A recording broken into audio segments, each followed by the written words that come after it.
talking when the page starts populating. We are now live. Okay.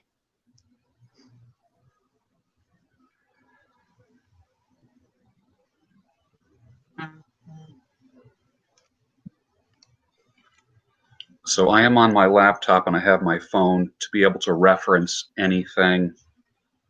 Oh wow! I should have brought my phone. Are you on your laptop now? No, but I'm far from my laptop. I'm by the window. You can go get it if you want. It's all right. Yeah. Sure, I will. Can you stop, Michael? Can you stop me? Hold on a second. Like, can you stop my view? Yeah. Let's see. I can't. I don't think there's I'm on my phone. I need to grab my other phone, okay? Okay, so just give me. We have just me on the screen right now, so that's okay. I'm just going to have my sip of tea. I made Lapsang Souchong tea, which is a very smoky tea. I love it.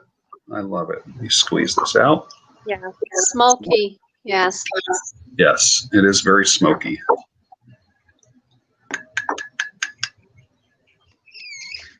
All right. There she is. She's back. Yes, I am back. All right.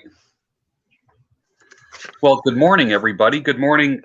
Good Sunday morning. Good Lord's Day to everybody. And we are going to be having a conversation with Agnieszka in Poland. You are in Poland. Yes, I am in Poland. Can you verify the fact that you're in Poland? You're not in the United States. You're not around the corner. You're not in the other room. You're in Poland right now. That's right. Okay. I am. Would you be considered in central, north, south, east, west? Well, southeast. Southeast. Okay. How far from, let's say, Warsaw? 2 hours. Around 2 hours, 2.5. Okay. Excellent. Depends on the traffic. All right. Well, so yeah, so I'm on the straight line from Warsaw south. Okay. Straight line down south. Excellent. Excellent. All right. So I am 4 miles outside of Philadelphia. Agnieszka is 2.5 hours south of Warsaw, Poland. How is the weather there? Well, winter is still here. Got snow and rain. So we've had a really, really strong winter with a lot of snow. So that's very different compared to previous years when there was any snow at all. There was no snow. So here is a different year, long winter, and it's still, we're coming to the first day of spring. Was it? Well, yeah. Is it today or it was yesterday?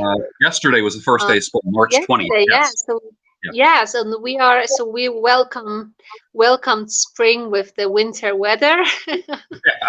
But this is a transitional period, from this winter weather to warm. So it can, it's funny because sometimes it changes so fast that in a couple of days we may have like a hot summer weather. It may turn into that. So it's very unexpected and it's very volatile, changing, Yeah. So you can expect winter days and summer days. I don't know if you ever heard the phrase, March goes in like a lion and out like a lamb. Have you ever heard that? No, we have some Polish proverbs, like traditional sayings about March. Yeah. Good. And then of course April showers bring May flowers. So. Okay. Yeah. Wow. We have different ones, but I cannot really translate because it's like more in a poetic way, so I cannot really translate it well. So I'm not gonna try. But we have our own proverbs which express this changing nature of months.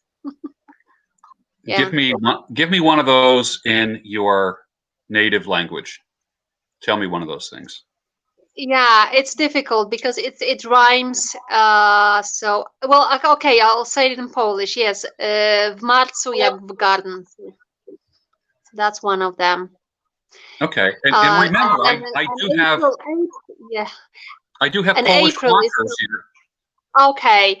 April, kwiecień, plecień, bo przeplata trochę zimy, trochę lata. So in April means you have a combination. Basically, when you translate, it says that you have combination of winter and summer.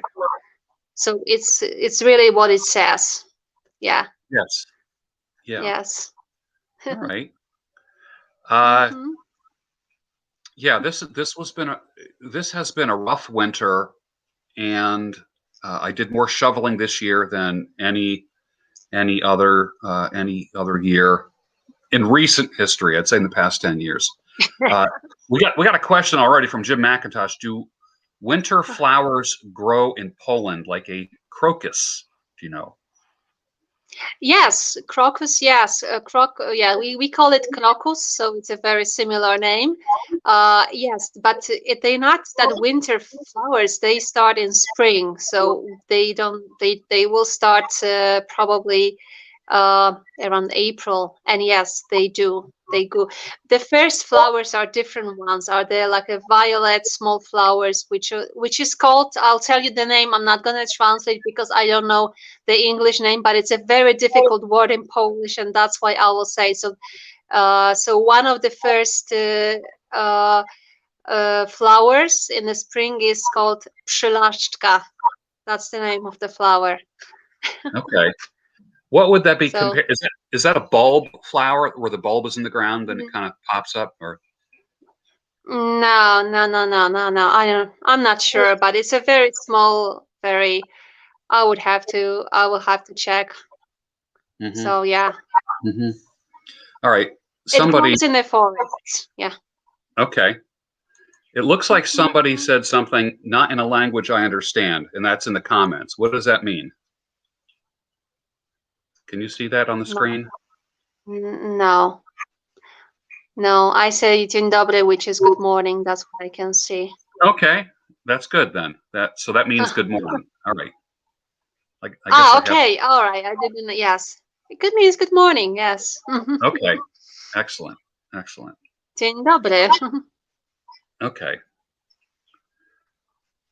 Yeah, I wouldn't know how to say that. Where is everybody else from who's on the live stream today? John Hoover's with us from Texas. Joe Grunt. Joe Grunt, where are you from? What state are you from? And who else? Lucas Bittencourt. Go ahead. I saw Lindy before, so yes. Hi, Lindy. I am so impressed with your zone cleaning video. Oh my goodness. I love that video. I mean, I love other videos too, but it was the recent one. Yeah. Absolutely impressed. Yeah. That's great. Yeah, I'm a big fan of Lindy. Big fan. All right, so we have Sweden in the house, Clover, South Carolina. Okay, Joe Grunt from Clover, South Carolina. Mr. Excludo is from Warsaw. Wizard Hero, San Diego. Carl, 12 miles outside of Philly on the Jersey side. We have Mr. Rauer, or Miss Rauer, I don't know. Vojtech. I'm not sure how you would pronounce that. Who is from Poland's neighbor, a Czech neighbor. Czech, all right. That's one of our neighbors. Yeah. South Carolina is in the house. Carla Hernandez, drinking cold brewed coffee. Good. We have Malta in the house, close to Italy. Oh, we wow. have Utah in the house. Fantastic. This is good. We have a nice, diverse audience. This is a completely unplanned, totally 100% spontaneous video this morning. So Yes. Peekaboo is with us. Nothing exotic, just Oregon. Well, that's awesome. I think that's very exotic. Yeah, exactly. Have you been to Oregon, Agnieszka? No, I have not been. You know, Have you you? know that I've had some trips to national parks in the West, but I didn't go up north, which, you know, I would love to go one day. So you weren't, you didn't go to Washington, you did not go to Oregon, No. but you've been in California and you've been in what? Utah, Arizona? Arizona, Nevada. Yes, those states, because these are, you know, if you go on one trip there, you kind of have to be, you cannot, and you're using the car, and you have limited time, so you can only go, you know, to a certain range of, you know, of Yeah, areas. As you know, to travel in the States, it's from one side to another. It's yeah, yeah, that's a very long long one. trips. So It is. yes, so. And if you're visiting places and you have 7 hours of driving every like during the day, then it's like sightseeing is difficult if you have to drive that much from one site to another. Yes. Yeah.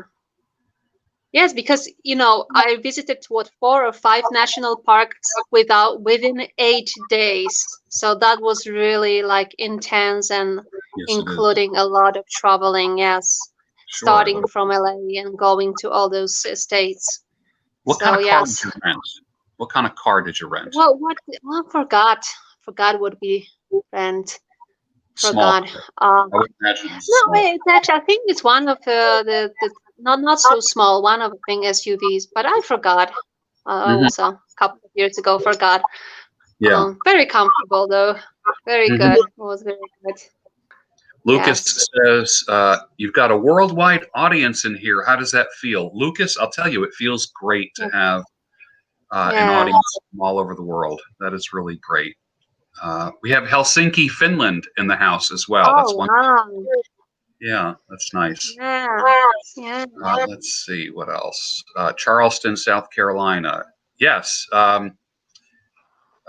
I like Charleston. A very good friend of mine, Susan Matthews, who used to be a host on QVC, is now one of the top realtors. She's only been there 5 years, and she became a top realtor in Charleston. Just amazing how that happened. Ontario, Canada is in the house. Okay, excellent. Yeah. Very nice. Very, very nice. All right, so today's topic is first of all, I can't get over the difference between your skin tone and mine. Well, you know, I don't know where you got all this sun in the winter. Yeah, I don't know. Plus I think my webcam also tends to make me look red, Uh, kind of like red. oh, But okay. Okay. definitely our 'Cause- skin tone is different here. I don't have any lights on either in the house. So yeah. in the room that I'm in, there's no lights on. I just have windows on one side and on the other side. That's about it. So Yeah. Michigan, the Great Lake State. Excellent. Yeah. That's good. Great Lakes.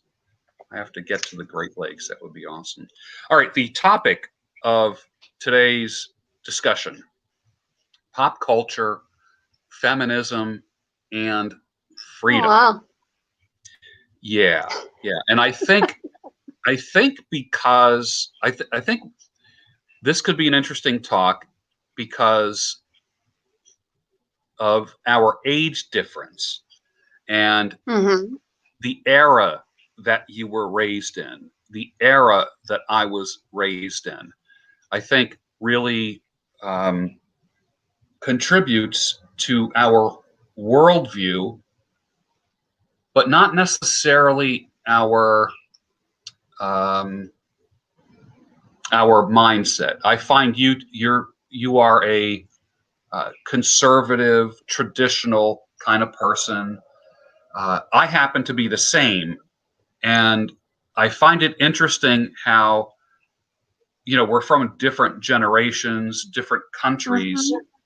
but traditional conservatism. What does that mean to you?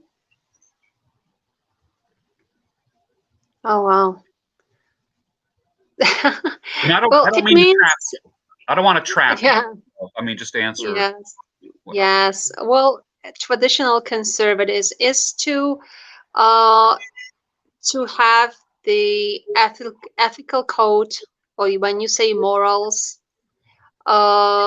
based on some fundamental values. In my case, it's the obviously the Christianity, which is the fundaments of our Western civilization. Yeah. So I guess it's going back to the fundamentals, because um, some philosophers were debating whether we can have morals that are, that the source is within other people, and they try to convince us as yes. And obviously the people who think of religion and who refer to religion say no, because we need to have some absolute. So it's not the other person is deciding what is good or right, but we refer to the absolute in any, I mean, the big religions. So there is something, external above us that we refer to when we say what is good and what is wrong. So I think this is one of the component of being conservative and traditional, but obviously referring to the traditional values when we speak about relations between men and women, when we speak to family. So that's another part of that. Yeah. It's Yeah. funny. In the United States, I've always considered myself conservative, even before there was a lot of political talk. And I think the word conservative now has been hijacked by politics, divisive politics, liberal, conservative. Yeah. And I always considered myself a conservative person. When people ask me, what do you believe in? Yeah. What are you all about? I like to say, I have the values of your grandfather. And that usually Mm-hmm. makes them scratch their head. And especially when people are trying to trap you in the liberal conservative paradigm, which I don't like. My Yeah. my Well. world, my world stems out of my beliefs that come Mm-hmm. from God, that come from what I call nature's law, Mm-hmm. not from politics. Nature's law does not make me hate my neighbor or Yes. dislike them, but Yeah. politics teaches me to dislike the neighbor if they vote different than me. Like when when did that become a thing where the way we vote is it's almost like people are wearing that on their chest. They wear their politics like a sign around their neck. And for a man who just loves people and doesn't want to judge anyone uh, politically, that's hard. Can you comment on that? It is hard, but I don't know if it's a new thing. Maybe it was always like that. That people were judged how, what their political views are, and they said it's now the society is, we have this polarization.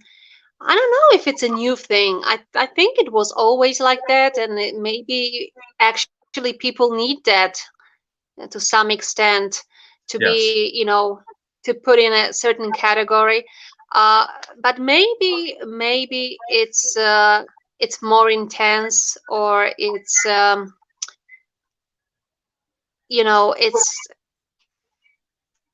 actually maybe the conservatives are under more attack now than they used to be.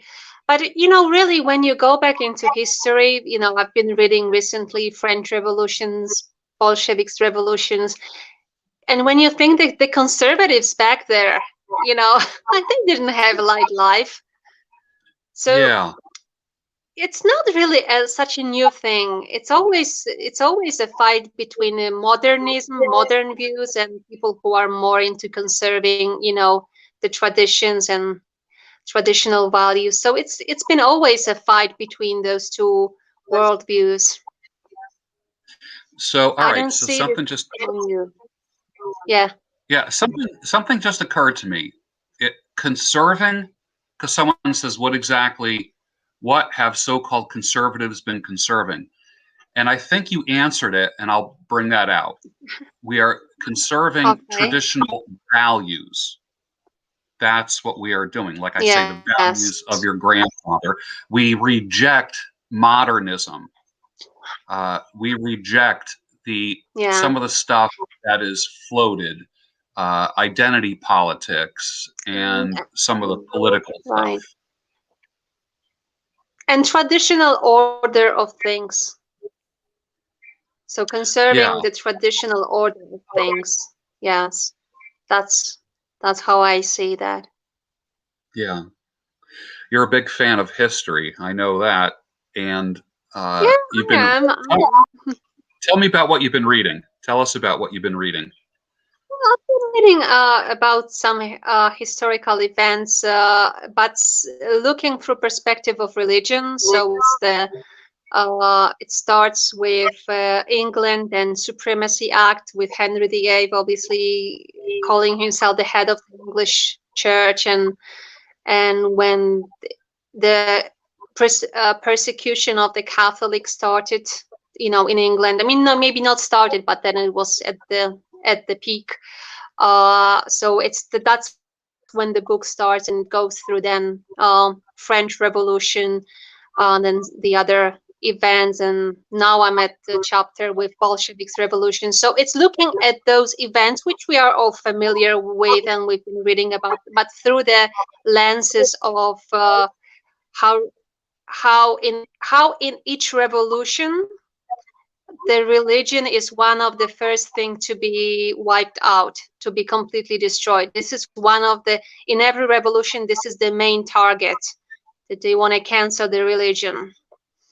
So that's interesting, and it can be referred, probably I'm familiar with obviously the history of the Western, Europe, but I am pretty sure if we go to some other cultures, it could be similar, that always religion is like the first victim, or the first target of the revolutionists, because I guess one of the things is that religion means traditions and some traditional order of things, and that's what they want to throw out, the traditional order of things, because they want to new things. So when you think of the time of communism, obviously after Bolsheviks revolution, then obviously in all these communism countries, always the religion is the target, and they just wanna, they want to introduce new religion, which is I don't know, the Marxist religion, whatever you call it, but it's basically because people need some replacement other than that, religion. If they don't have religion, they need something else. So it provides something else. So yes. And the other book that Mm-hmm. I'm reading is but I just started, which is obviously the classics, Huxley, Brand New World. So that's a book written, yes, almost 100 years ago. And I've heard, even a friend told me that there is Netflix series based on that, which I was not aware. But yes, so it's about the view of the future perfect society. Yes, which Yeah, yeah, somebody said that if you whenever you try to create heaven on earth, you end up creating hell. I like that quote. yeah. Somebody did mention in the comments about the mouse utopia, but I think in our attempts to create a utopian society, we end up creating dystopia. That's what I have seen. Yes. We end up creating hell on earth. Yes. Mm-hmm. Mm-hmm. So For those that have just joined us, let me give you a little background story about how I know Agnieszka. We've known each other for 2 years. And Agnieszka was watching the channel, like just like everybody watches their different YouTube channels, and she was watching the channel way back then. And then when I had announced that I was going to be going to Warsaw, Poland, doing some speaking at a conference there, and I was going to be there for about a week, she wrote me and said, I live in Poland, and if there's anything I can do to contribute, any translation work, anything like that, please let me know. And I said, that would be fantastic. I said, why don't we do a Skype call?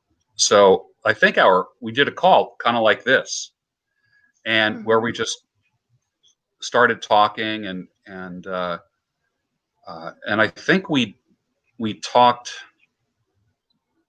about once a week right up until the time that until the time I came to Europe, and we met online like this, but then met face to face in Warsaw, Poland, which is 2.5 hours from you, and that was fantastic. And you've been just a great fan, supporter, and more than anything else, a friend. And I appreciate that, and I've come to really value you, and appreciate you. So that's my background. The backstory of Agnieszka and me. So for those that don't know this. All right. So let's talk about pop culture. I mentioned that we're from a different generation. And you were born in 79. That's right. I was born in 60. So we're, 18 to 19 years apart. And the music that I love is from the 60s. I really love the 60s. And I discovered you really like the 80s. And that's right. When I was in the 80s, I just got done being raised on classic rock. Led Zeppelin, Eric Clapton, Leonard Skinner, Rolling Stones. And when the 80s came along, there was this new wave music that was very synthesizer heavy, had interesting beats, and I didn't like it. In the 80s, I did not like the music. The closest thing that I liked to new wave was maybe the Cars. I liked the Cars because they came out like in the late 70s. But so new wave music in the 80s was it was different than what I was used to. But that's some of your favorite music is. Oh yeah, it is. 80s. Now, I'll be honest with you. When the joke amongst me and my friends was that Depeche Mode, we joked around by calling it depressed mode. And we thought it was very depressing music. I thought that way back when. Now I hear Depeche Mode and I'm really liking the music. I mean, I really like it now. Do you like Depeche Mode? Yes, that was my favorite band from 80s and from this new wave, right? From this genre. So that was my favorite. Obviously, when I started listening to the music, it was in 90s that I really got, into listening. So that was the end of the great era of Depeche Mode, because for me, it really, their first album was 1981. That was the first one, called Spick and Spell, and the last one that I really like was Violator from 1990. So when I started listening, that's the one I'm familiar with. I really like that. yes, because it's a different sound, completely different sound. I mean, every album is a different sound, because the first album, Speak and Spell, it's completely different than the rest, because they have a different team, different people in West composers, because they have Vince Clarke, which he was only present within the first album with Depeche Mode. And Vince Clarke, I don't know if you're familiar with him, but he later created another. I mean, he was involved in many projects, but he created a band known Yazoo, or Yes, with Alison Moyet, which I'm also a big fan of, Alison Moyet. Yes. And then he created another duo called Erasure, but I'm not really, familiar with that, and it's not appealing to me that much. But his collaboration with Alison Moyet is great. So that was Vince Clarke, was with the first album, and then he was replaced with Alan Wilder. So they had David Gamm, they had Alan Wilder, obviously Martin Gore, who is like the fundamental composer, the most important part in composing, and Andrew Fletcher. So this already changed after the first album, when Vince Clarke left and Alan Wilder started with them. And then every album is different, but with every album they get darker and darker. And I think that's when I experienced them was Personal Jesus. That That's album, Violator. Yeah, Violator was very dark. Even very dark, but great songs. I love them. They really are. Yeah, they really are. Yes. Um, one of my favorite albums is Black Celebrations, which is also on the dark side. Is the what is it? Construction Time Again, which has this great song, which is so valid right now. Everything counts. So, which about the greed of the corporation. So that's a great song for this time. Everything counts. It's so funny how certain. I was making the comment on Gab. I don't know. It was early this morning or yesterday, and this is from '92. But Pearl Jam's song called Jeremy, which is a very dark song, very dark. But my gosh, it's almost as if it was written today. I mean, it was ahead of its time, talking about the zeitgeist, the spirit of the age. Wow. Interesting. Very interesting. Like the guy that was the killer last week that went into all these massage parlors and killed 8 people. Yeah. This young man. He could easily have been Jeremy from the song Pearl Jam. So where he just, the rage built up and then he exploded. And then of course the song Jeremy talks about, the dead laying in pools of maroon blood. And that was his voice. And then the chorus says, Jeremy spoke in class today. And it's like, just like his swan song was mass murder. And I see a lot of that in music. I've always said that sci-fi writers and musicians, I was gonna say that. they foretell the future. Yes. Yes. Now it's also Go ahead. No, it's okay. Yeah, let me see here. I've got I think my favorite Depeche Mode song is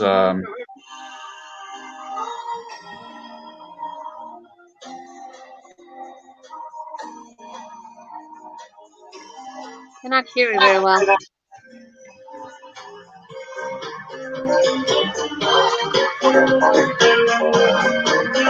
Very violent. Yes, that's from Violation. Yes. I like it. You only needed to see You only needed to hear a few chords of that to guess that song. Yes, yes.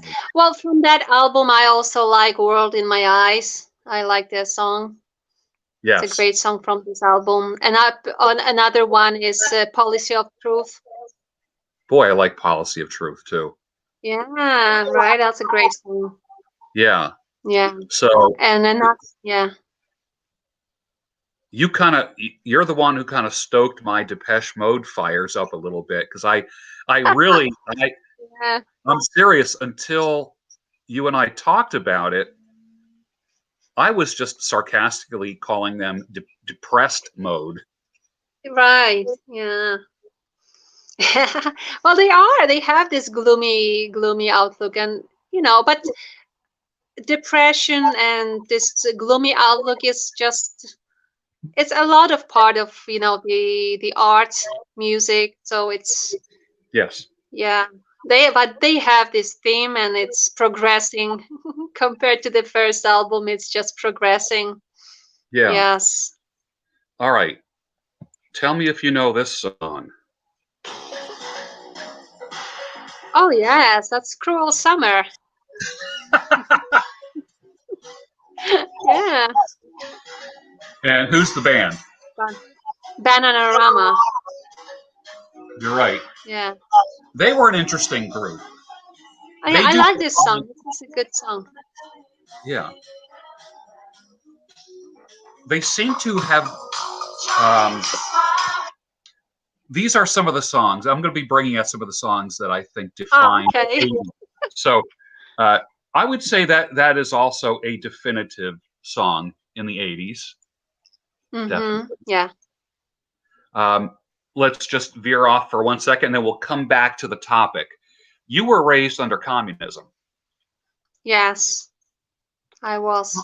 Comment on communism compared to Poland now.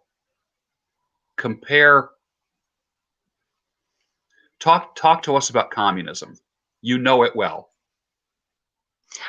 Well, yes. So I was obviously a child, so I don't, when I started going into teenage years, it was already after the change of systems, let's call it like that. But it's just centrally governed economy, which is obviously not economical, sufficient, not economically. Well, you don't need to. In communism, it's not about efficiency. It's not about making the best economic decisions.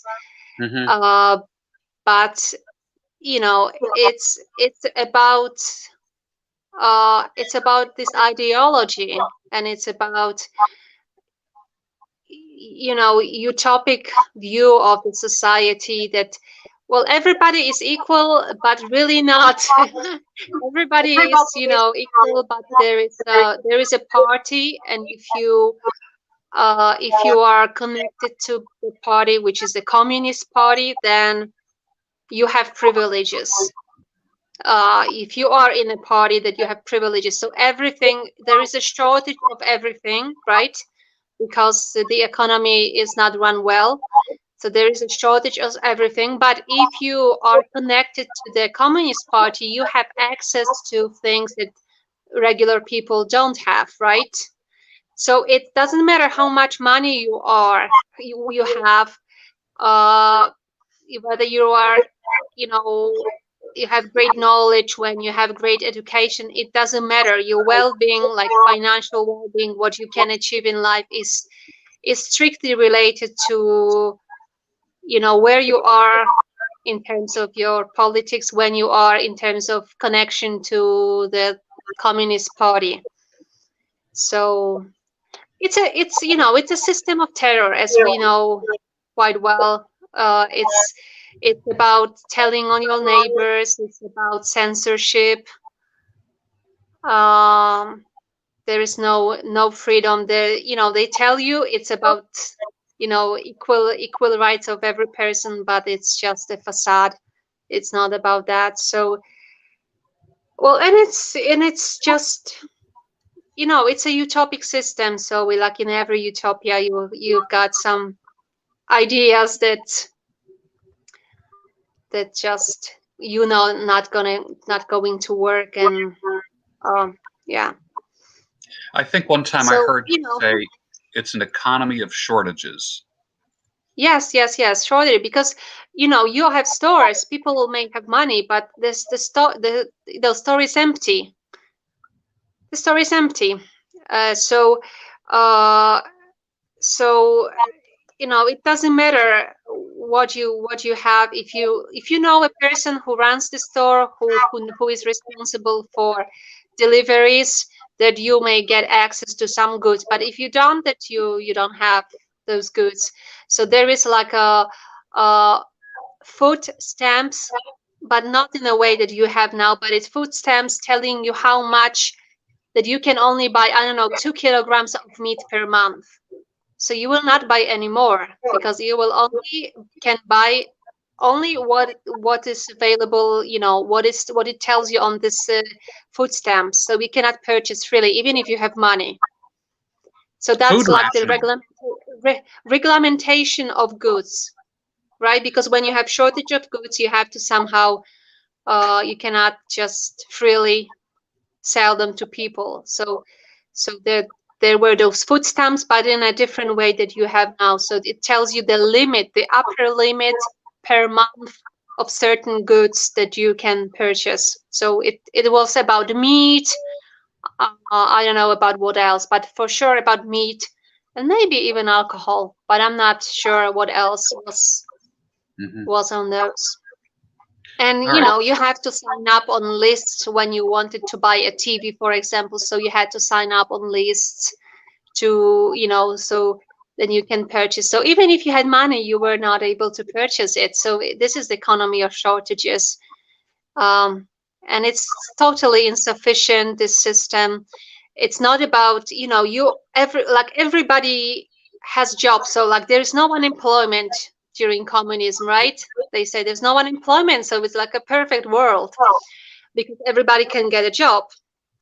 So that's why the company will hire people even if they don't have job for them, but they have to hire people. So Interesting. basically, you've got everybody is working, but they kind of working because they are, there's not sometimes there is no work, so they just sitting at work and getting paid for nothing. And or the company will produce stuff that is not needed. So it's not a market-based economy when you have supply and demand. It's just we produce to, I don't know, to achieve some targets, to make record, right? So we are going to produce that many cars. It doesn't matter that nobody wants to buy them, but we're going to do it. So this is how that works. Nothing with productivity or efficiency. This is out of the window, those ideas. You just have to produce and show that, that you are achieving some kind of targets. Yeah. Part of your background, I like to say that, you're more than just a pretty face. You are, people don't know this about you, but you're an economist. You have your master's degree. Yeah. You're involved in supply chain management. So you almost gave yourself away there, because I started hearing some of the economists come out of you. Yeah. What does communism do to the economy? I know you kind of scratched the surface of it. It destroys it. It destroys it because it cannot last. It cannot last. So it's a very limited time it can be sustained because what happened to Poland, we were getting by getting loans from abroad. So we were getting loans, and that's why some people say this is one of the main reasons communism collapsed, because of the economy collapsed in those countries. So in Poland, they could not get any loans. We were in such debt because borrowing all the time.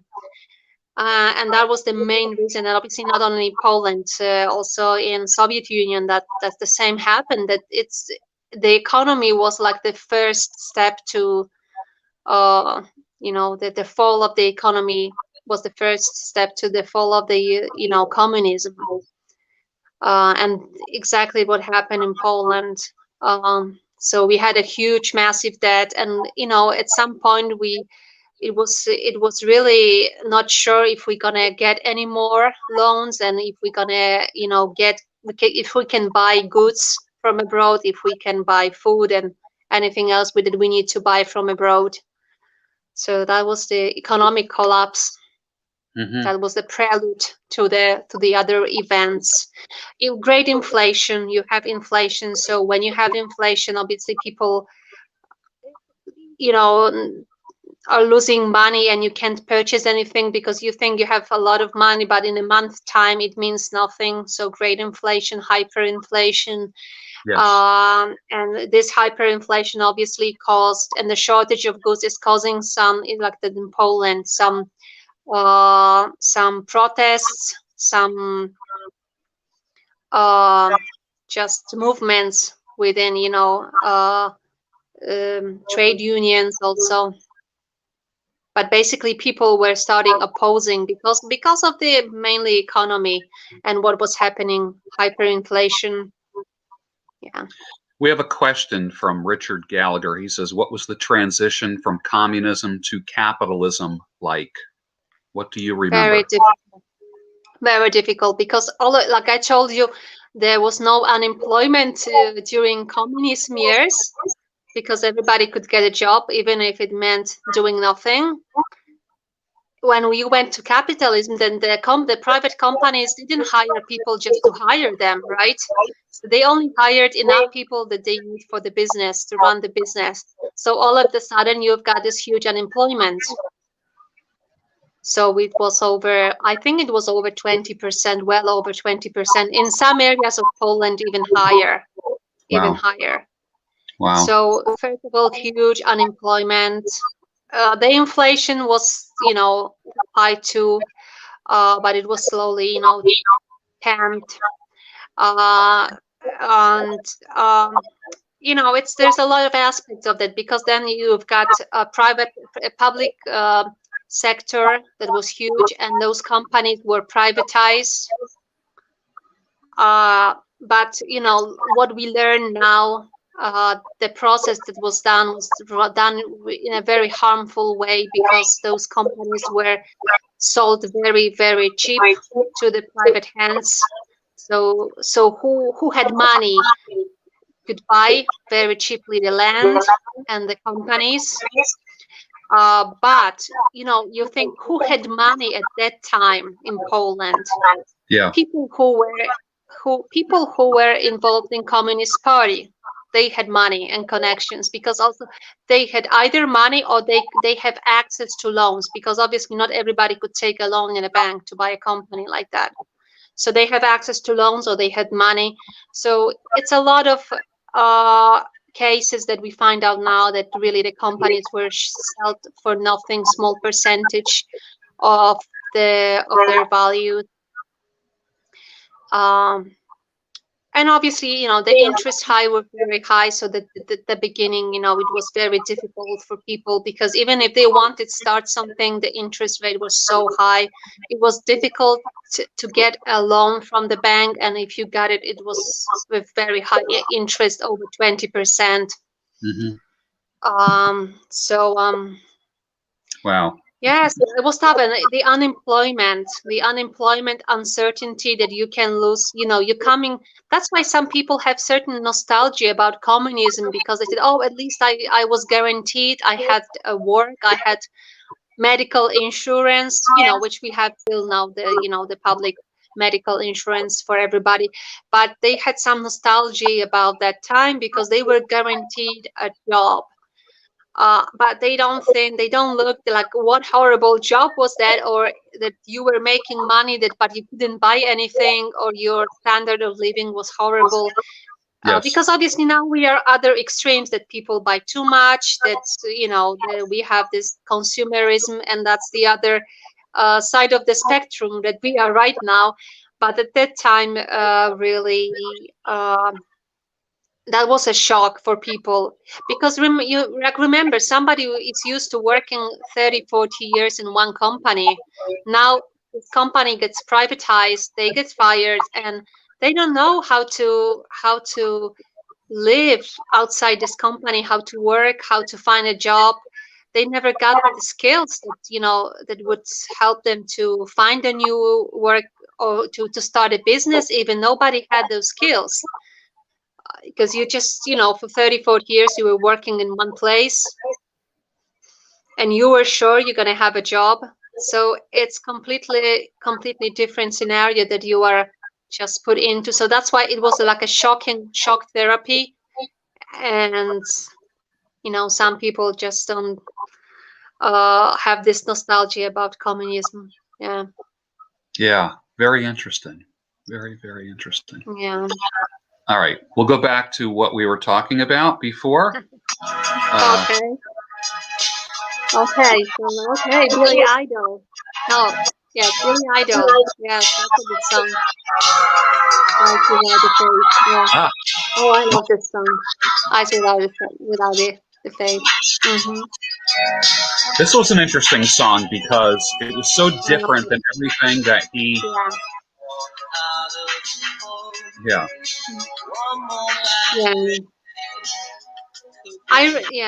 It showed a softer side of him, because we were so used to Rebel Yell and White Wedding, and then all of a sudden this comes out. That's a great song. It is, but about 3/4 of the way through, that Billy Idol guitar comes in, and he just couldn't do a song without adding that real hard guitar. Yeah. But that was him being true to himself, right? Yeah, his style. Yeah, definitely. All right, here's another one for you.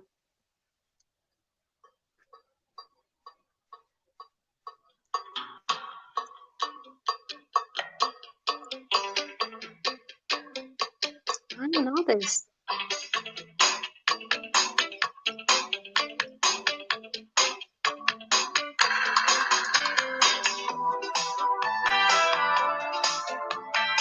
Okay, yes, I know. What is it? Yeah, can you play more? Yeah, it was. Okay, that's Roxy Music, Brian Ferry. Yeah. Oh, I love him. Yeah, Roxy Music. And the name of the song? Don't Stop the Dance. Very good. Oh, I love this song. Like I love Roxy Music from 80s. Yes.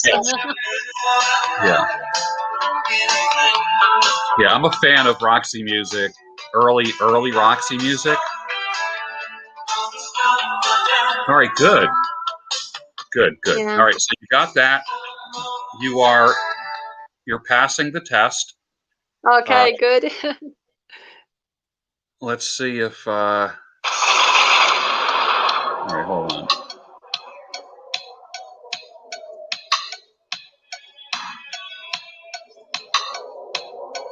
Well, that's another Roxy Music. Yeah.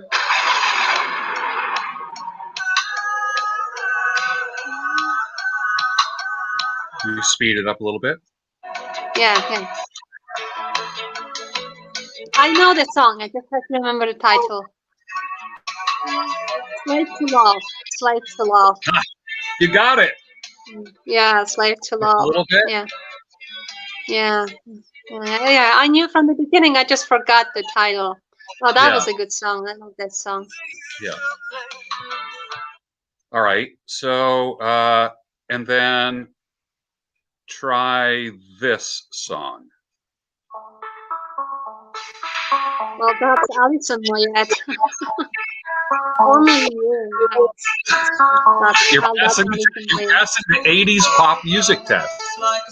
Yes. Okay, good. All right, good job. So you passed that part of the test. That's good. Good. All right. All right. So pop culture. We went a little bit through that. We discussed a little bit of politics. Let's talk about feminism. Feminism. You and I have had some Oh, talks wow. about feminism before.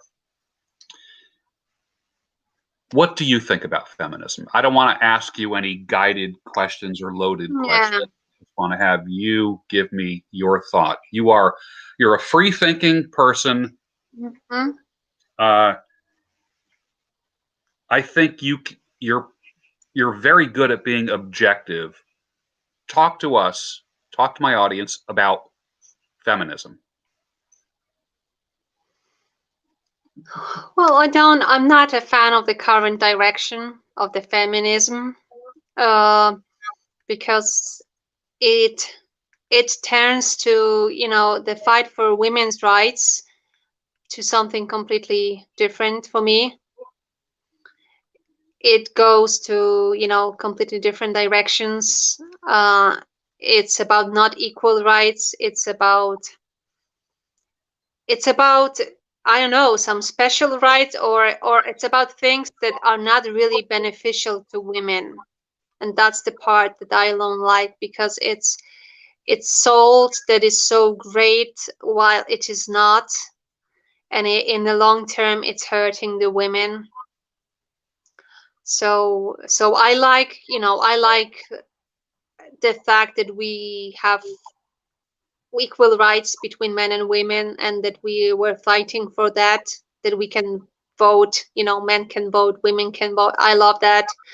Uh i i don't like the direction right now that we are trying to, especially when we are trying to put down some traditional approach to women, women role. And like, you don't give women a chance to choose. If you choose to be traditional and you like that, and you think it's good for you, for your life, for the society, if you think that this is the right way, then you are totally, criticized, that you are anti-feminism, and that you're not interested in women's rights, and you want to go back to dark ages. So they put you in this category, that what that you're not educated, that you don't, that you just want to stay home and do nothing, and or you want to, you're not gonna develop your intellect because of that. And it's so unfair, because the fact that you had traditional value doesn't mean that you completely forget about this other area of life, that you don't do, like, that you are intellectually dead. Mm-hmm. And I think that's what they equate right now, that if you love traditional role of women, that you don't have those other values that they believe, in terms of, being educated, or being just, you don't have to be even educated, but just being, read about the world, being, have other hobbies. They put you in this category of just, that you are so behind with everything, and you want to go back to those dark ages when women had no rights, that they just, it's that's the narrative that is on, and I don't like that. Right. Yeah. Do you consider yourself a feminist? And I don't mean to put you on the spot. Yeah. Where do you fit on the feminist narrative? I mean, I perceive you as a traditional woman, traditional Yes. values. That's my experience with you, is that you're a traditional woman with traditional values. Yes, that's right. Yes, that's right. So it depends, like, how you define feminism. If you take what currently feminists do, uh, that I cannot associate myself with that group, and especially that a lot of them are, involved in some vulgar activities that I'm not subscribing to.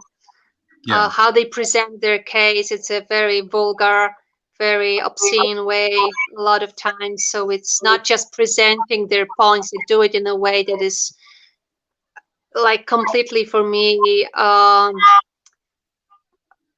just damaging for women, and it's below your dignity, for me, how they do it. Mm-hmm. So yeah, so obviously I do not subscribe to that. Mm-hmm. Yeah. Mm-hmm. Mm.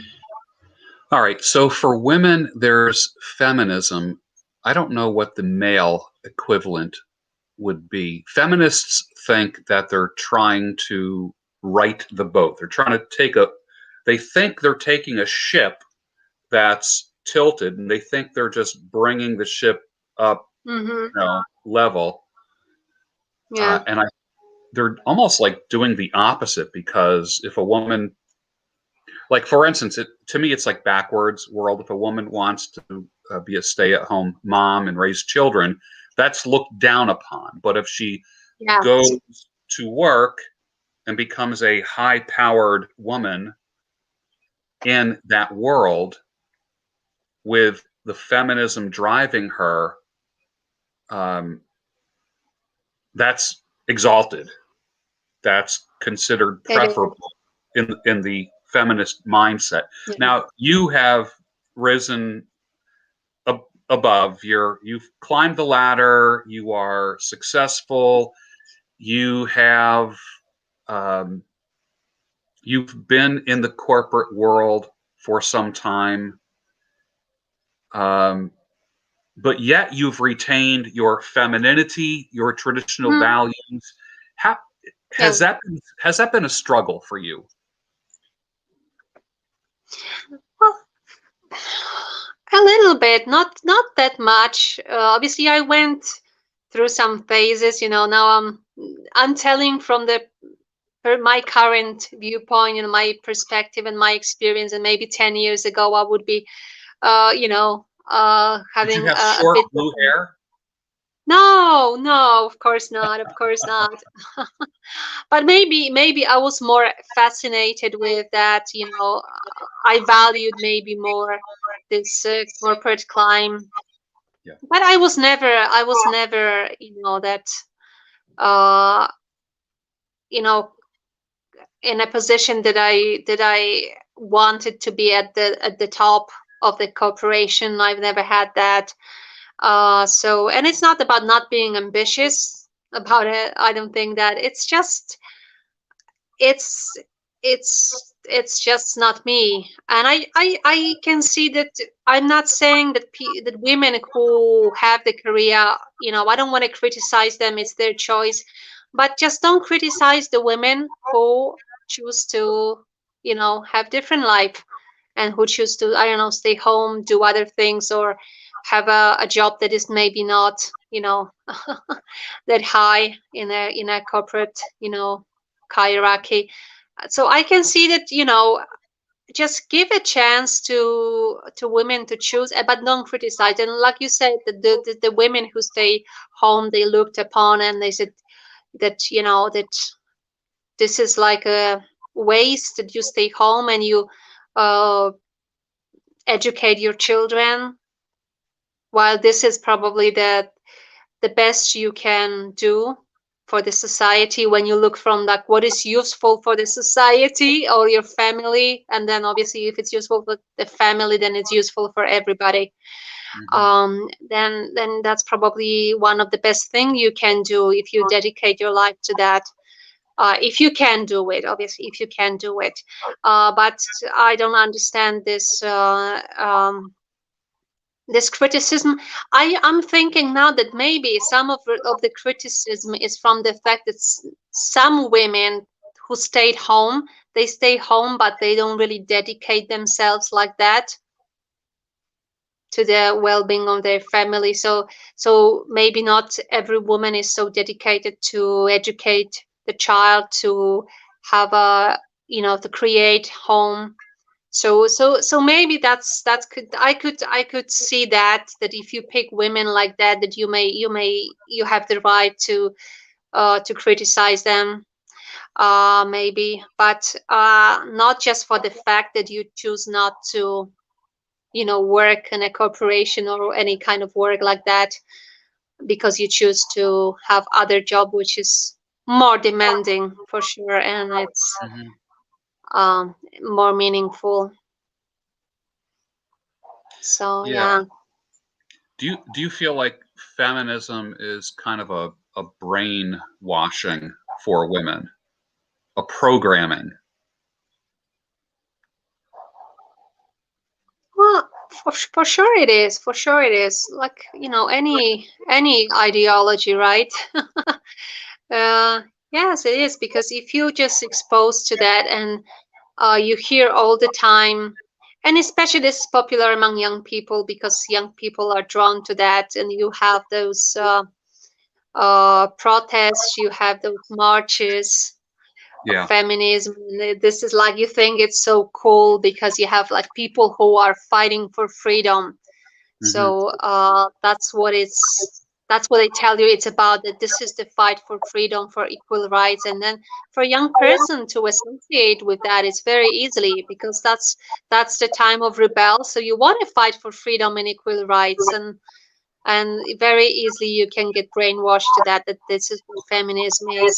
Yeah. Okay. Because you are so suppressed by men that you need that freedom. Yeah. Yeah. I mean, Yeah. I sometimes when I hear women talk about being oppressed and being kept down, like yeah, I feel like I'm a traditional guy, but I'm also a modern guy. My feet are firmly planted on the ground. I'm not living in some fantasy land. Mhm. I'm a strong personality, but I have zero desire to keep a woman down. I have zero desire Yeah. to, oppress a woman. My my opinion would be go with what your gifts are at whatever period or stage of life that you're in. Mhm. You know, uh,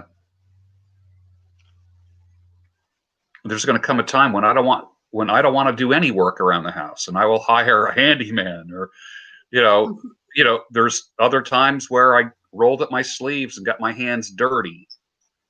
Some people would say, "Oh, that's not being a man." Whatever. I just don't like. I don't change the oil in my car anymore. I just take it to a place, get the oil changed. Some people would say, "Oh, real men change their own oil." Okay, whatever. Then I guess I'm not a real, Yeah. So let me ask you about men. Now, you're speaking from Poland, which is Central Europe. This is what my audience has to know. When I did Yeah. some research on Poland, Poland is not Eastern Europe like everyone says. They're like, oh, I love Eastern European people. Poland Mhm. is Central Europe. What is east of you? Exactly. What is east of you? Tell my audience what is considered Eastern Europe. You are not Eastern Europe. You are Central No. Europe, and there is a difference. Well, the Eastern Europe is former Soviet Republic, which are now the countries, and they used to be republics of Soviet Union. So this is Ukraine, Belarus. We got also a bit of Russia up north, Lithuania. So that's what Eastern Europe is. Yes. Okay.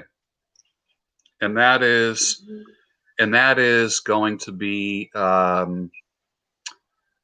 uh, do you think that those countries that are bordering Russia, do you think they live in fear of Russia? Just a thought. What do you think? Yeah, I think so. I mean, I'm sure Russia has big influence there. I'm sure. I'm sure.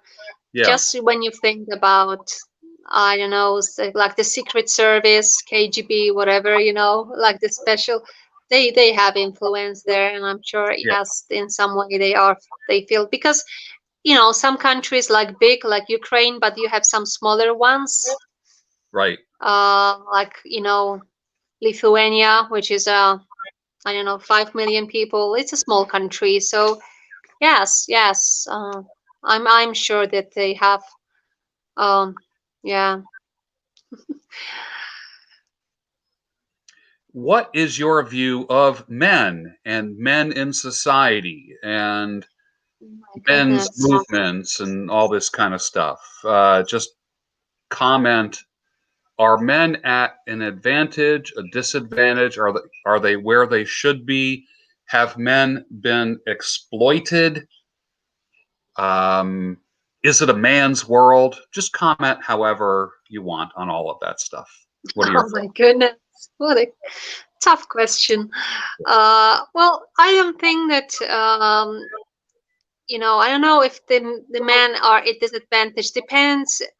It really depends on the country and what law you have in each country, and it can really differ.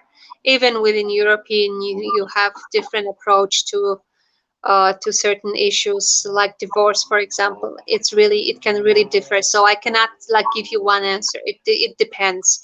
It depends. Um, if it's a man's world, you can't deny that men are at the highest position. Most of the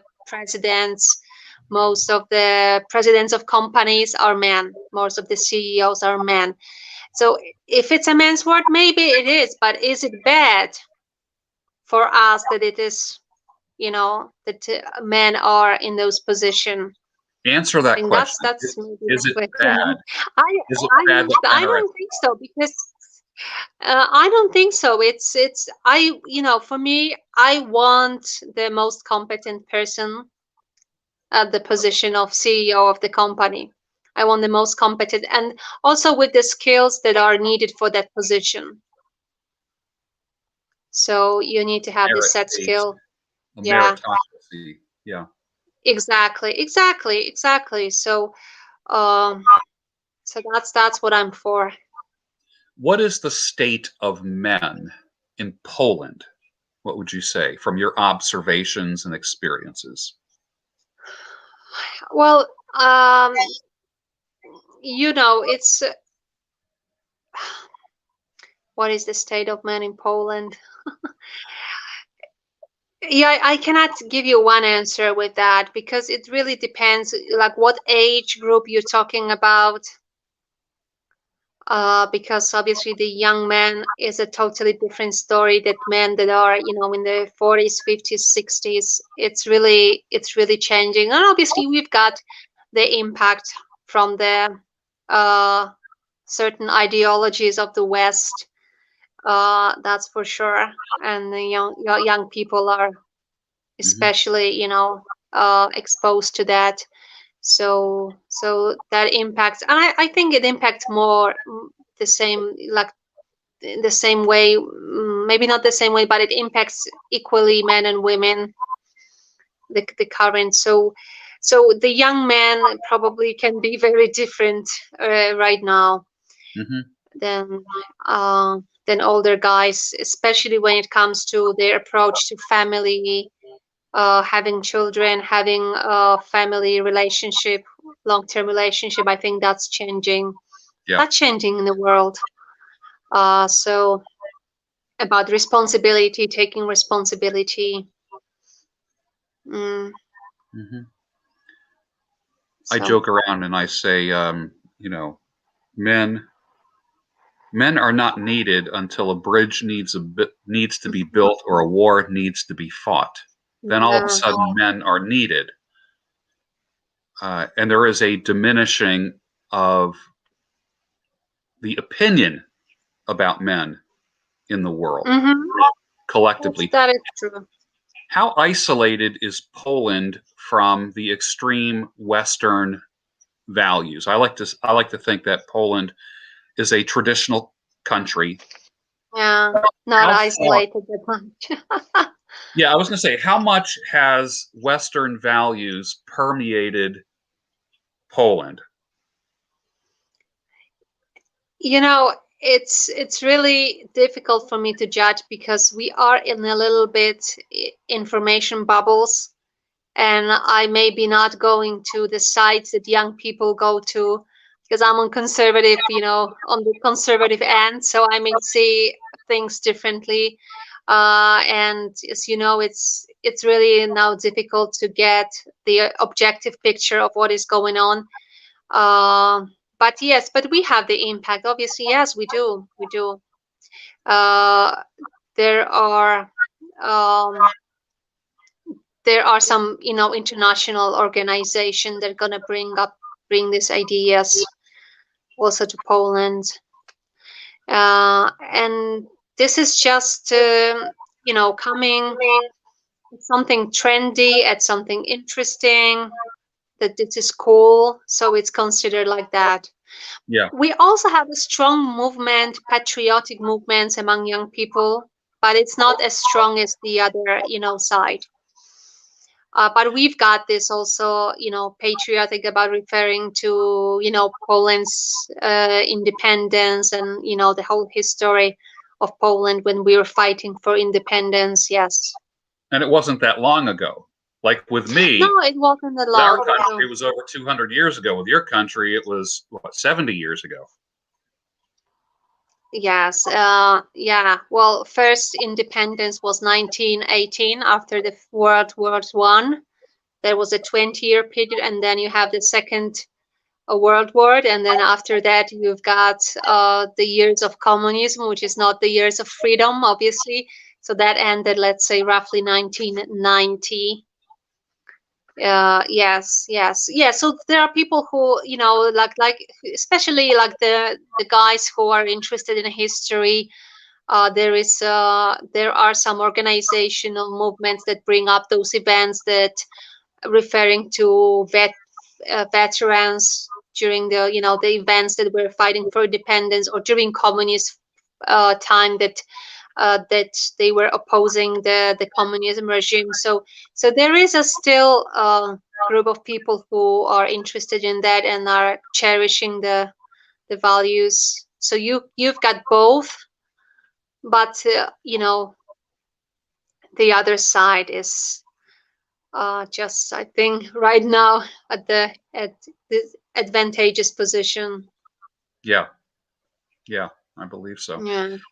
One thing I've noticed after getting to know you and seeking out information about Poland and watching Polish news and such, you Polish people love to gather in demonstrations and celebrations. I mean, to have 1 million people gather outside in Warsaw is nothing.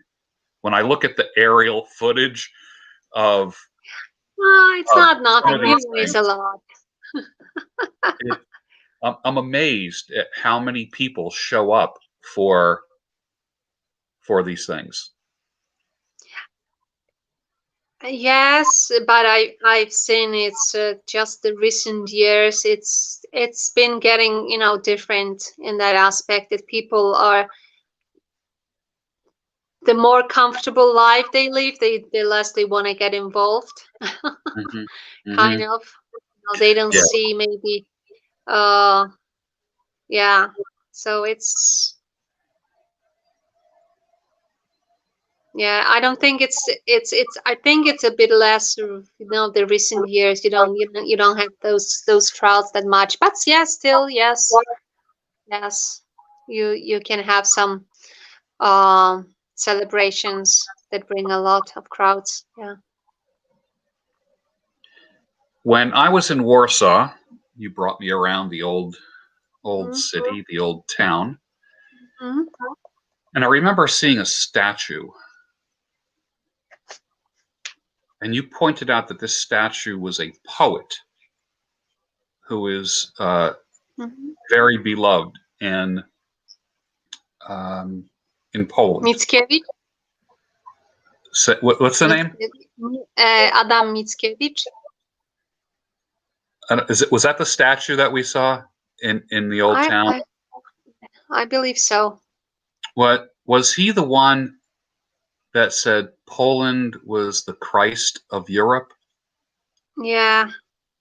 Let me double check, but this is the one. Yeah, let's see.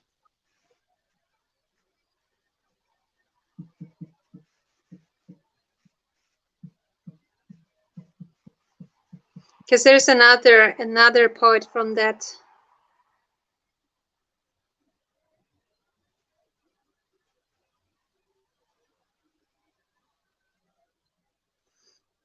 Yeah, he was one of the poets. Yes. Yeah.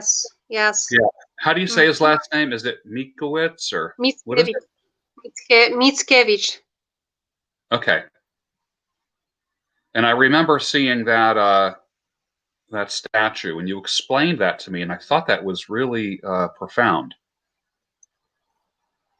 Because it's one of his not poems, but it's like a bigger book, but written in with poetry. So I don't remember how you should call it, but it's like a drama, and he presents.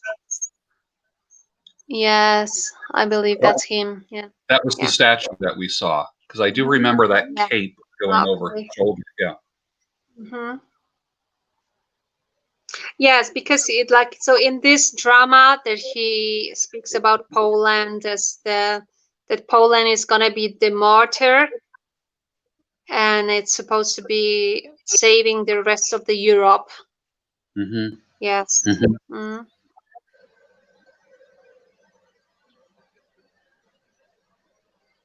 Polish people like the that's the statue. Yes. Yeah, that's the statue. Yeah, Mickiewicz. Yeah. You like Chopin, although you say it differently.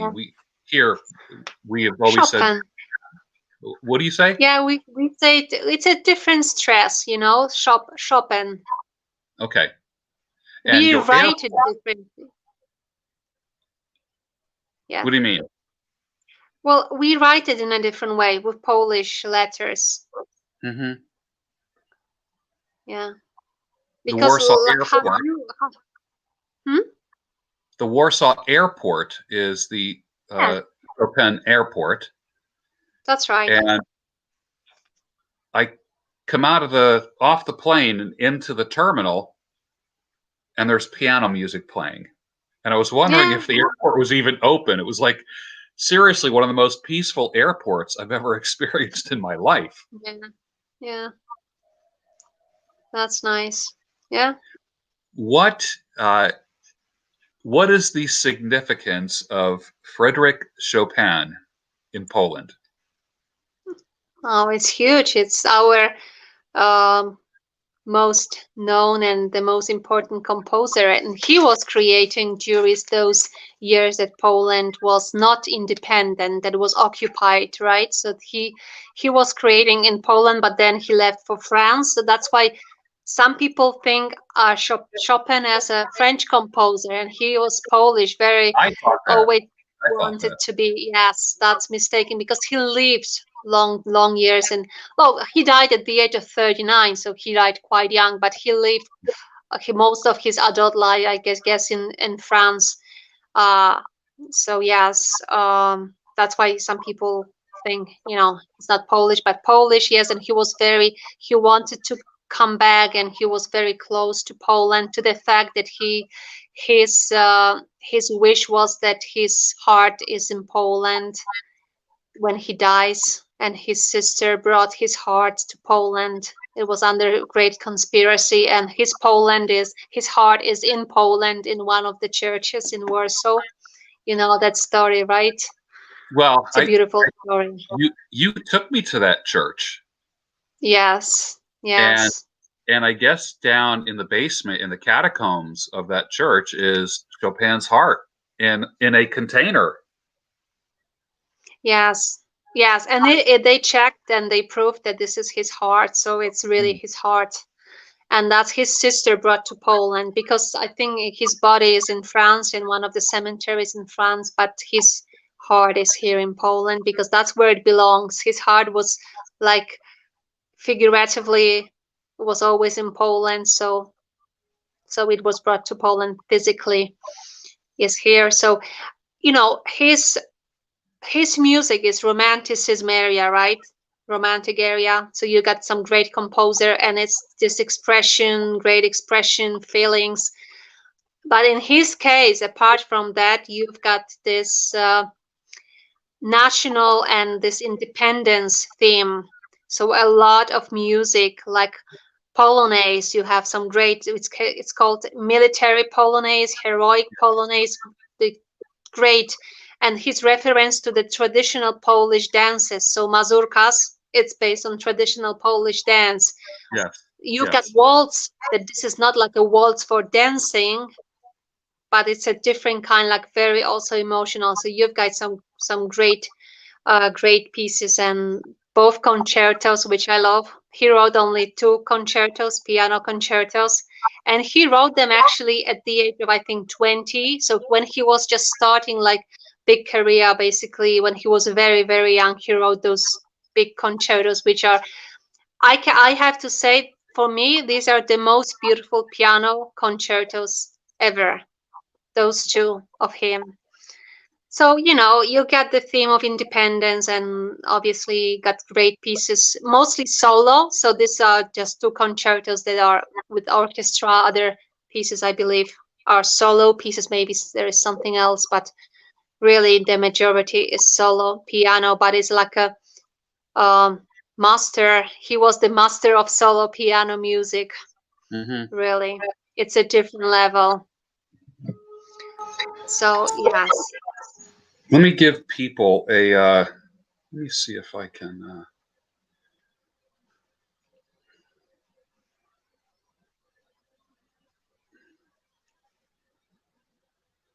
Let's see if I can find.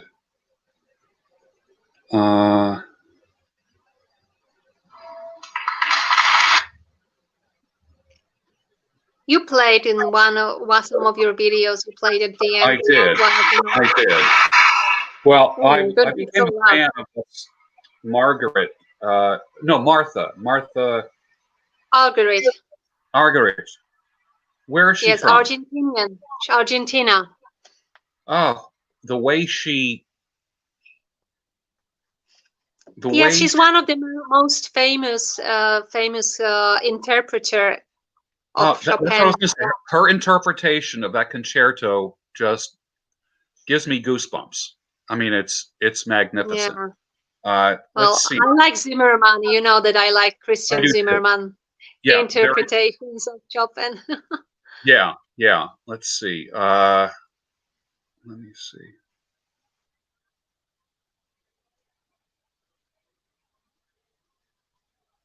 Okay. Let me see if. Oh, there we go. This is for the people who don't know what we're talking about. I'll just play this real quick. Even just like the first 20 seconds is amazing. I find myself conducting this when I'm driving. I literally, one hand is on the steering wheel and I'm conducting the orchestra with the other hand. Yeah. The quality is not that good. Yeah. The quality is a bit, from the phone. Yeah. It's going across the airwaves, or I should say, that's difficult. Absolutely amazing, and I think that first piece is stunning. Yes, stunning. It is. But I like that in both concertos. My favorite are the second parts, so the larghetto. Those second slow parts in both concertos. I think they're very beautiful. Let's talk about freedom. We talked about pop culture, feminism, and let's talk about freedom. Thank you for the super chat, Noland L. Deek. Thank you for the super chat, and I appreciate you. Freedom. You experienced communism. Your parents did. Your grandparents did. Do you think freedom is fragile in general? How easy is it to lose freedom? And what are the signs that freedom is going to be lost, in your opinion? Um, well, it is fragile, but it's a constant, what was the quote that you need to keep fighting for freedom? I don't know if you were quoting that it's not like given and it is forever. You need to keep fighting for it. So it is in every time. So I don't think we live in a special time that freedom is fragile right now. I think it's always been like that. Mm-hmm.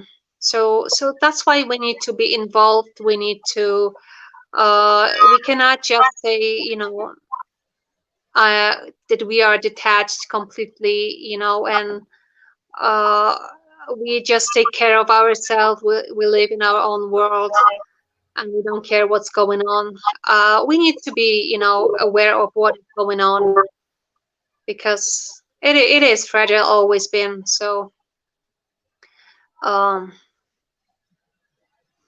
Yeah. yeah. What are the signs of freedom being chipped away, being undermined, from your observations?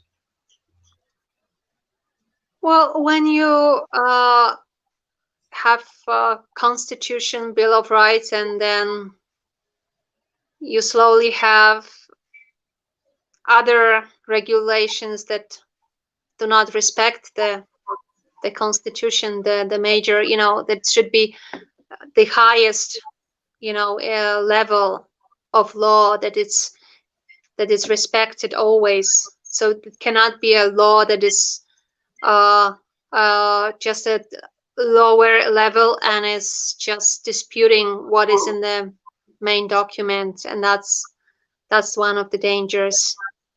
Yeah. Yeah.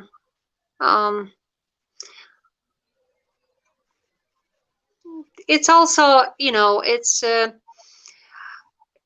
when your decisions in life are not, that there is a big too much of the impact of the government on what is going on in your life. And obviously you need certain involvement in government, but there is a fine line in that.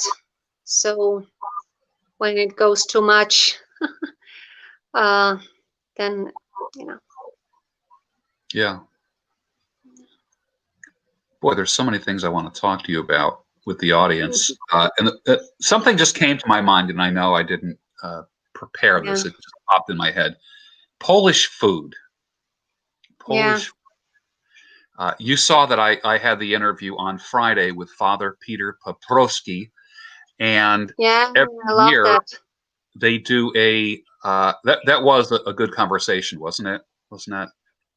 Lovely. That was great. That was great. Yes, I I hope. really enjoyed that. Yeah. Yeah. They do a fundraiser at his church. He's an Orthodox Mhm. priest, and they do a pierogi fest. Yes, he mentioned that. Yes. Imagine that. And that's how I discovered him, was a couple years ago, Mhm. was through the pierogi fest. And this was pre-COVID, So that was kind of interesting. Is like every culture has its kind of like flour and water product that's Yeah. made into a dough and filled with something. Italians have raviolis, Yeah. every culture has some type of food Mhm. product that is filled. And in Mhm. Poland, there's pierogies. Tell me about pierogies. Do you make pierogies? Did you grow up eating pierogies? Yes, I did. I make it very rarely.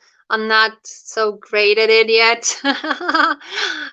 It's yes, I was growing up eating pierogies. They are very time consuming to make because you can fill it in with different things, but the main most popular the filling is the one with meat, sauerkraut, or potato cheese. Meat sauerkraut. It's like basically you need to one day you need to make the filling, and the second day you make dough, and you do it with your hands. You create pierogies, you put it the meat, and then you cook it. So you basically need to dedicate 2 days to that. Yeah, it gets very messy. A lot of work, a lot of time. And with meat, you need when you do meat and cabbage or just purely meat, which are excellent, you need the meat grinder to get the meat through. First you need to cook the meat, so it's a cooked meat, and then you go through the meat grinder. So I've never it had gets meat very pierogi. messy. I've only had Huh? I've only had potato and cheese pierogies and the sauerkraut pierogies. I never had the meat pierogies. To me, Oh, a meat pierogi is like a ravioli, you know? but it tastes really different. Yeah. Yeah, yeah. Hold on one second. Yes. Yeah. Hold on.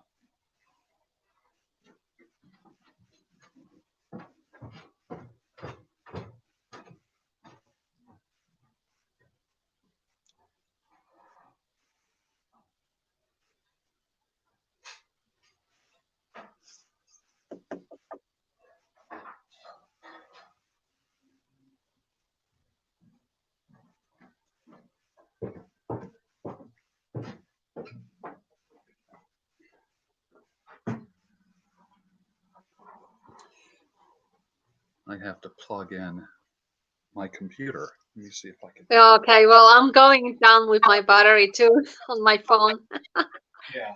so it may get dark in soon. Yeah. All right. I don't have an adapter for this plug, so anyways, we'll have to wrap this up. Otherwise, we're just going to go dark all of a sudden. Yes. Yes. Anyways, thanks for joining me today. It was awesome. I just wanted to Yeah, I love that. Yeah. just Always continue good. to. I think this is the third time, right?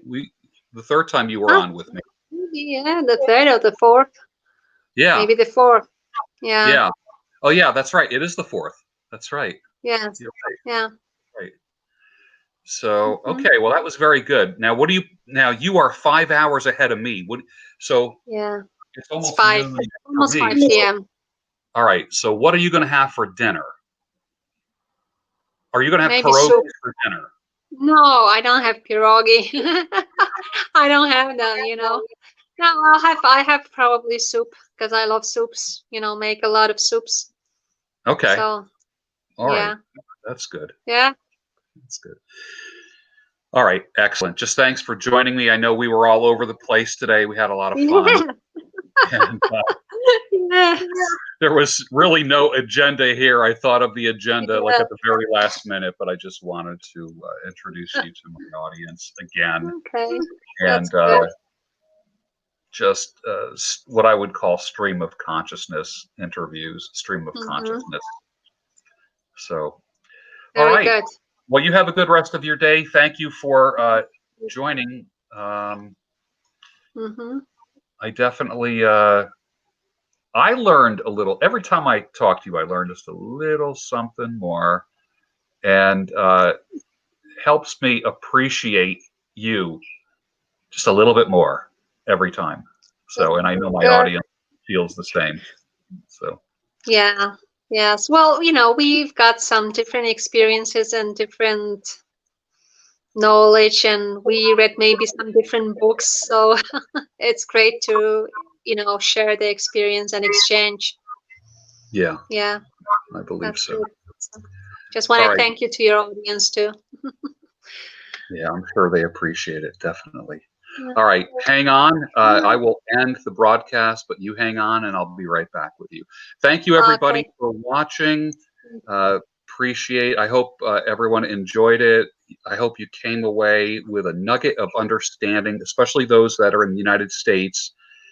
I hope that you got a glimpse that this conversation was a window into life 5,000 miles away, to see how other people live, how they think, even though Poland is considered a westernized nation, there are differences. And the more you're exposed to those differences, the more you appreciate them. So thank you, everybody. I appreciate it. And I will see all of you tomorrow on the Daybreak Show or a Rise and Shine episode. And thank you, Agnieszka. Thank you.